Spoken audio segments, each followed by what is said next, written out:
Welcome back to Coffee Unlimited with J and D. I'm here with my very good friend and co-host Janelle, and we are going to be asking ourselves, what if the ladder you're climbing is leaning against the wrong building?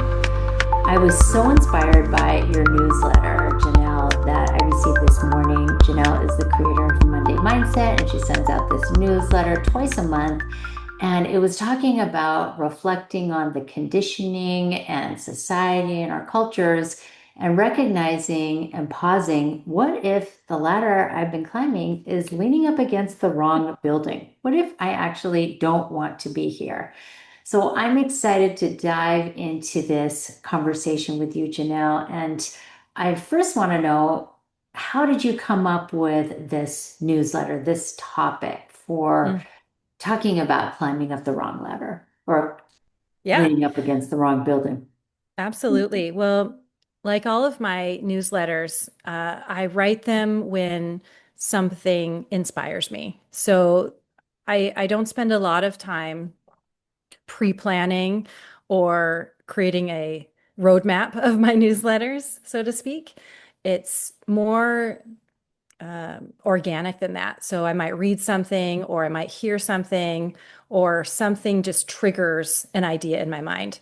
So recently, I was, I think, on Instagram, and Ryan Holiday was talking about books that he would recommend. And one of them was called Moral Ambition. And I can't remember who the author is, but I immediately downloaded that book on Audible and started listening to it.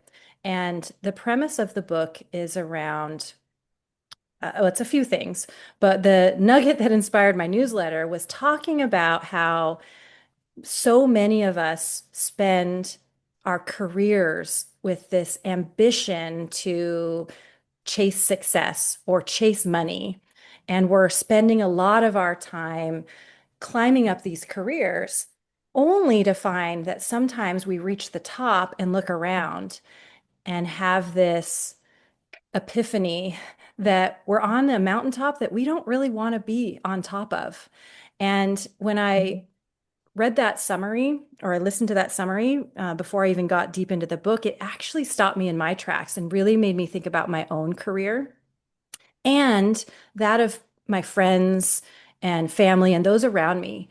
And it got me thinking about how we as humans spend so much of our time and energy and our life working. And what exactly are we working for? Is the first question that came to mind for me. And it made me think of my childhood. And when, like let's say when you're in school and they say, what do you want to be when you grow up? I remember naming a few careers, and then when I went to college, I actually would set these goals and these visions around climbing a ladder. I think I actually had a vision of a ladder. And I thought to myself, what do I need to do to go up this ladder? What I didn't spend a lot of time thinking about is, where do I want that ladder to go? In my mind, the only thing I cared about was that it went up. Like truly, I really only cared about going up, getting my career titles going up in progression, getting my base pay going up in progression, getting authority going up. And and the upward mobility was the only thing I cared about. And now, as I'm older and wiser, I realize the importance of spending time thinking about where we want our ladders to go, and also recognizing that it's okay if you're staying on a certain rung for a while. You don't have to be going up all the time.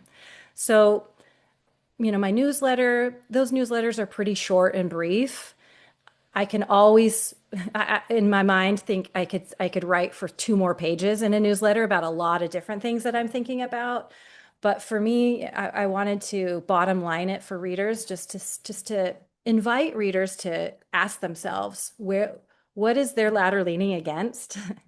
And, if they look inside themselves, are they being pulled in that direction? Are they being pushed in that direction? Do they even know what direction they're going? They're all just questions that offer up an opportunity to pause and reflect and ask yourselves, am I really intentional with my life? And am I spending my energy going the places that I want to go? So that was the premise of it. And I know that's kind of a long answer to the question, but really, I think it's a good question that everyone should ask because probably most people listening to this podcast are working. They're still working and maybe climbing their own corporate ladder, or maybe it's not corporate, but they're climbing their own ladder. So I think it's important, or it's wise to stop and ask yourselves, do you know where your ladder is going, and is it actually where you want it to go? Or is this perhaps your invitation and your opportunity to say, you know what? I want to pause for a while. I want to stop climbing.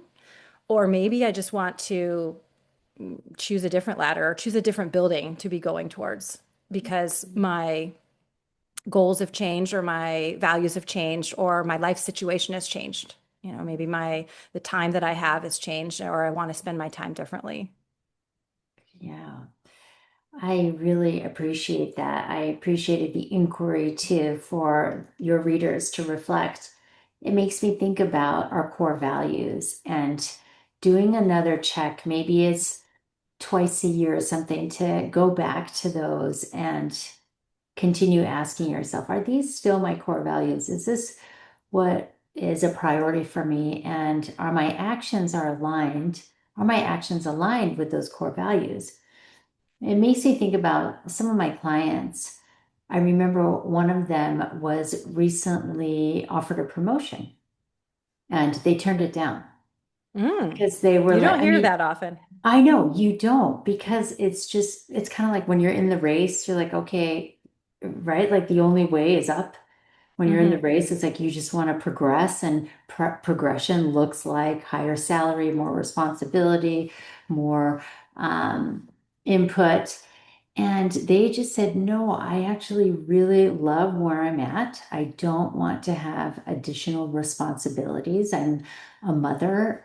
They have children and they want to be able to take vacation, not be bombarded with the responsibility of, everything that comes along with that job title and promotion. So I was really, really surprised. And it was refreshing to see somebody actually turn down a promotion. I respect that so much.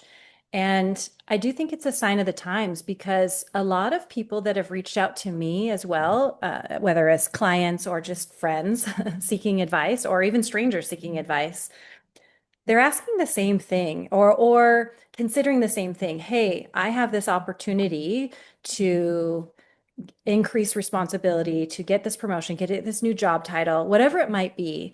And I'm thinking of turning it down, or I don't know if it's the right thing because of, XYZ. And a lot of times it's because of competing priorities and Mhm. understanding that with increased responsibility, often correlates to decreased free time or decreased flexibility and freedom. Doesn't have to be that way, but in many cases it is, especially if you're middle management. Once you're at the very top, I think you have a lot more autonomy to say no to meetings and to book vacation anytime you want without approval and do all these things. I think you can have quite a bit of autonomy and freedom the higher you get.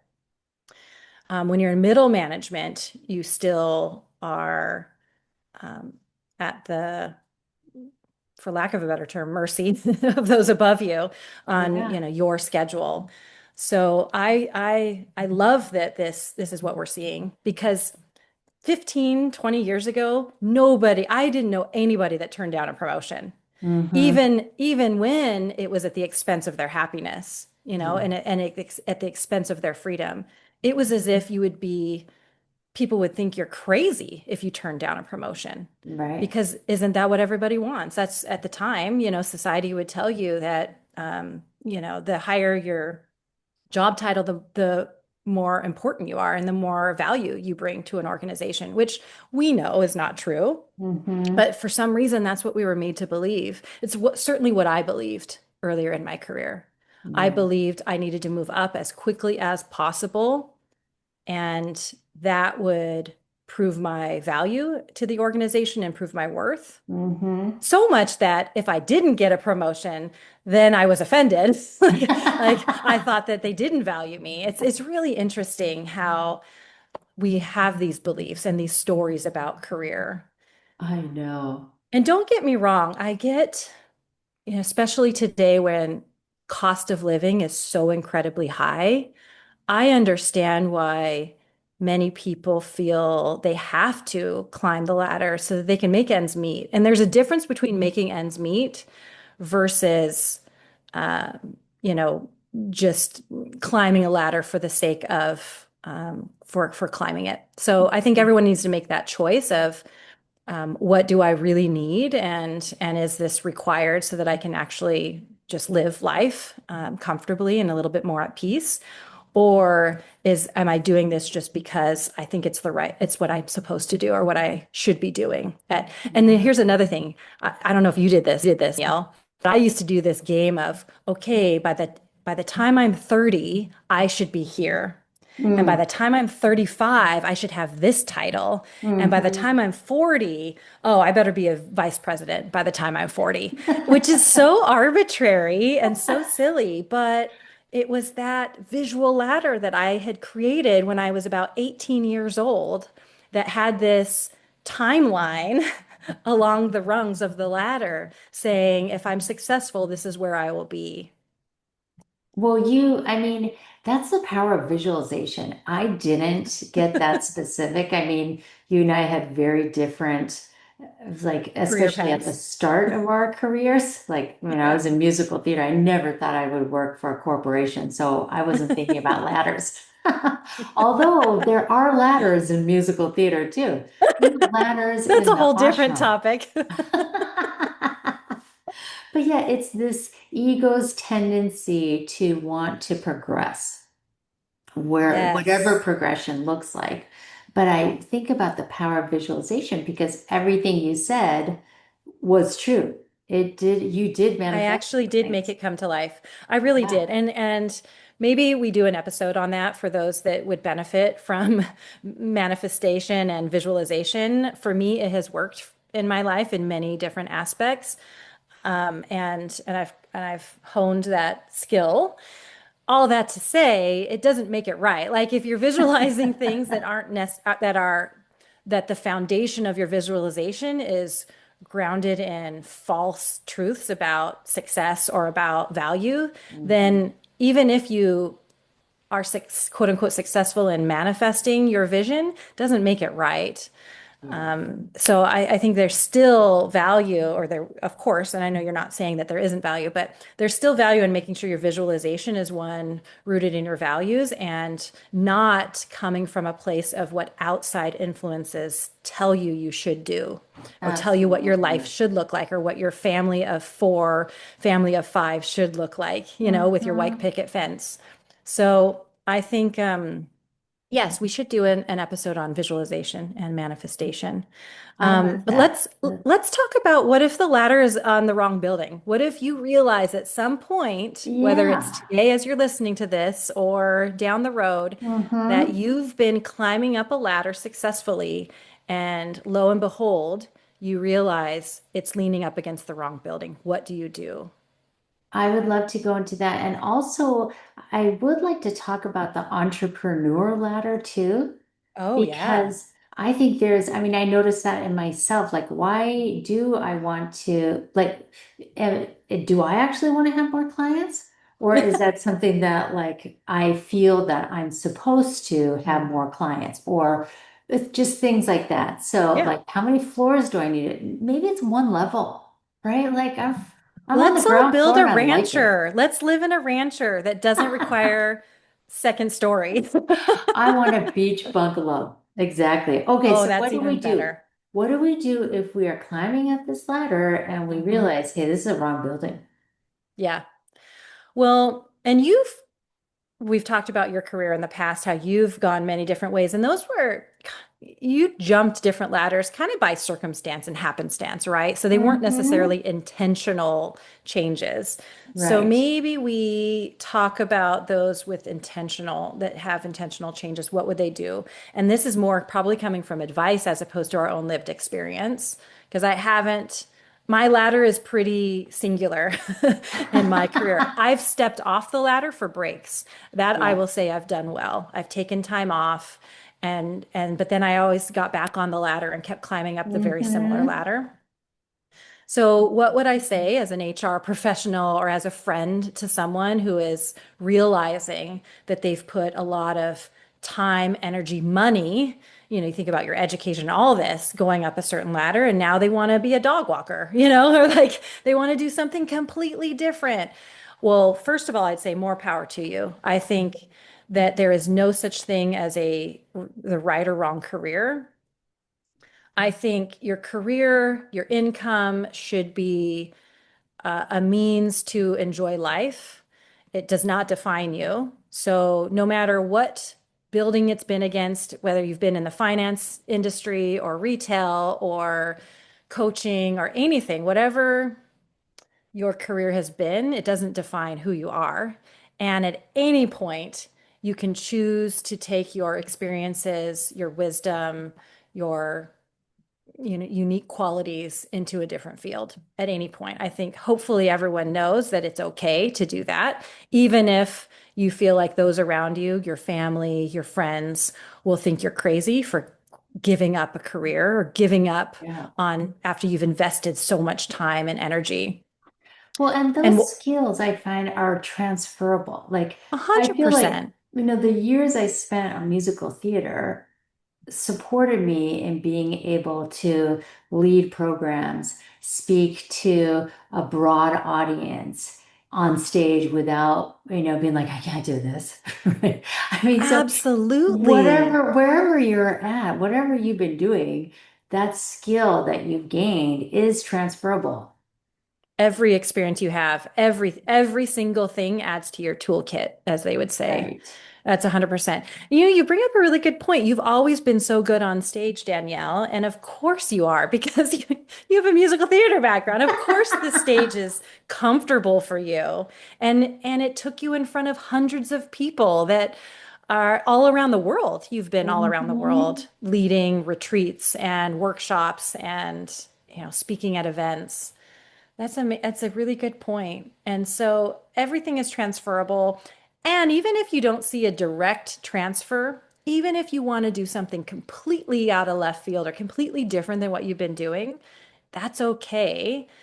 And how would I go about doing it if I was going to? Mhm. One, I would start telling people that this is what I want. Because, and I learned this at Lululemon, when you share your goals with people around you, then that's more people that are going to help you find the right path.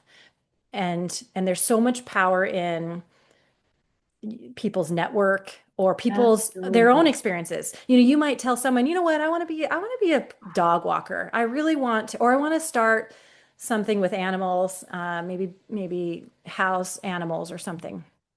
You tell five people, perhaps one in the five knows someone who's done that, or knows someone in Mhm. that industry, or knows someone that can then put you in touch. But if you don't tell anyone, the only thing you have to go with is your own thinking about it and what you find on the internet or what you read.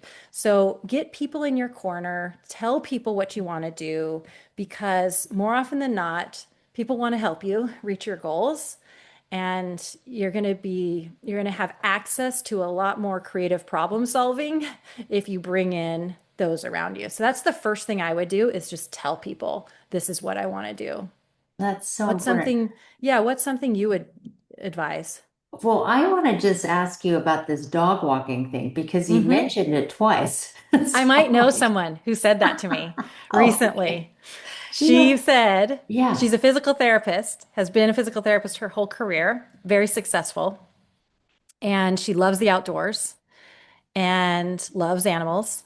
And she mentioned casually one day, gosh, I wish I could just be a dog walker. I wish that's what I could do. And of course, you know me, the first thing I said, do it. Yes. Yes. But I think probably for her, that was it's really impractical too, because she got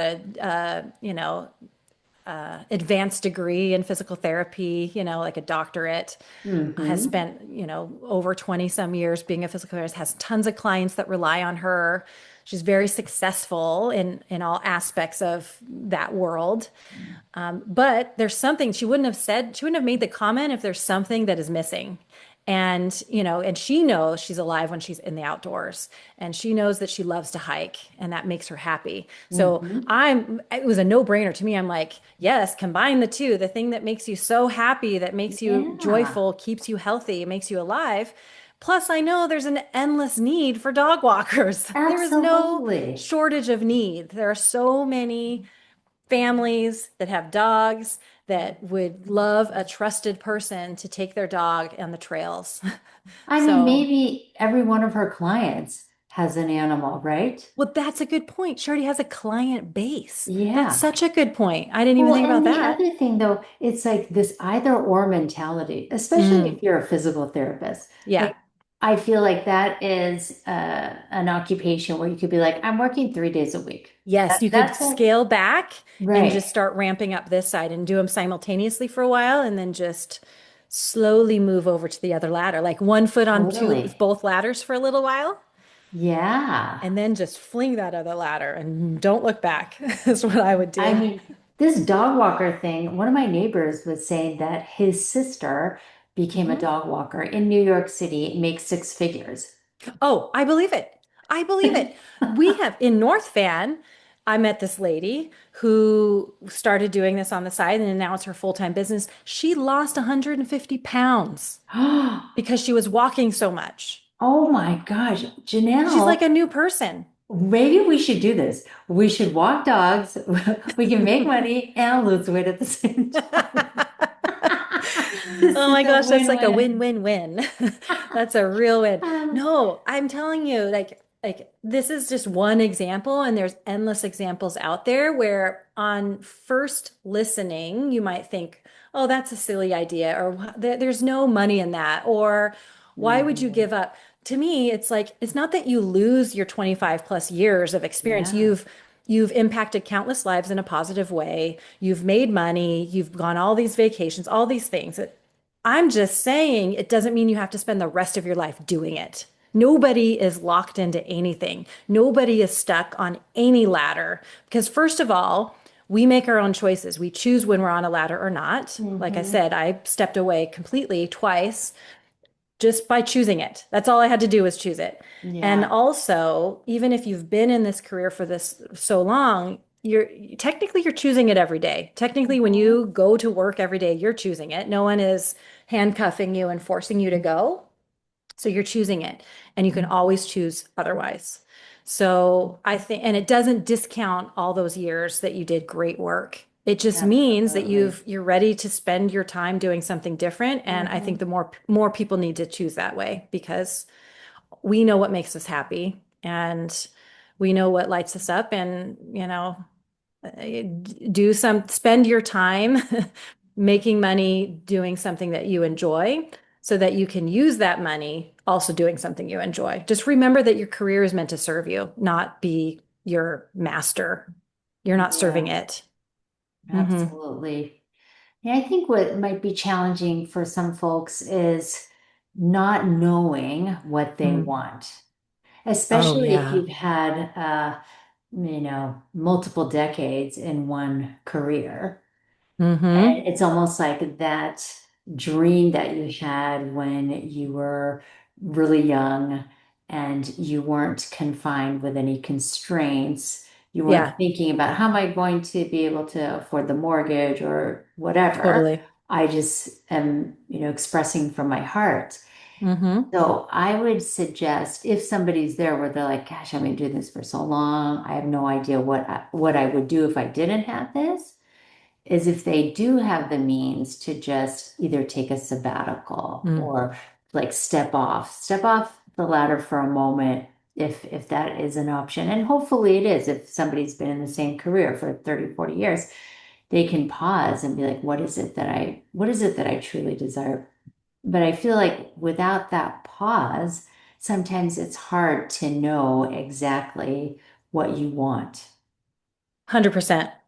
100%. And yes, if it, ideally, if someone has the benefit to be able to take at least 3 months off where they're completely disconnected from work and have complete free space to really get quiet and get quiet and live loud, get quiet and look Exactly. within. You were thinking it, weren't you?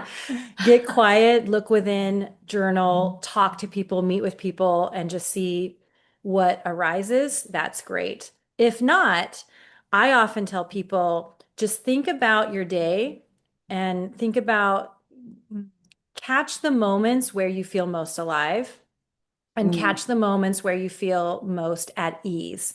And so my friend who wanted to be a dog walker, she knows she's most alive when she's out hiking. Like truly, it's mm, that simple. So, okay, if you can make a career out of that, why wouldn't you? Like, honestly, yeah. why wouldn't you? If you feel so alive when you're out in nature hiking, why wouldn't you want to spend most of your day doing that and get paid while you're doing it? I find I'm most alive when I'm helping other people. Like Mhm. truly, like I light up when I'm solving a problem for someone else. I know it. I feel light. I have extra energy. I just love helping people solve their problems.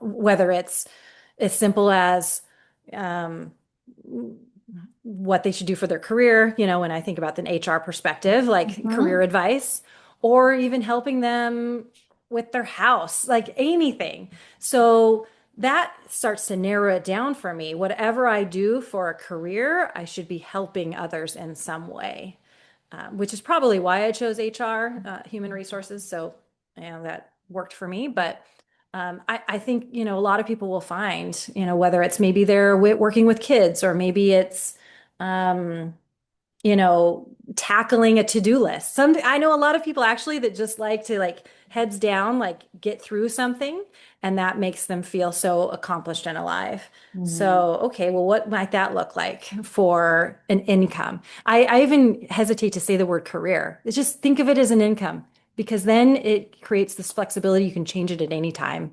Change your Mhm. income source at any time. Yeah, that's a good way to Hmm. look at it. Hmm. Yeah. Yeah.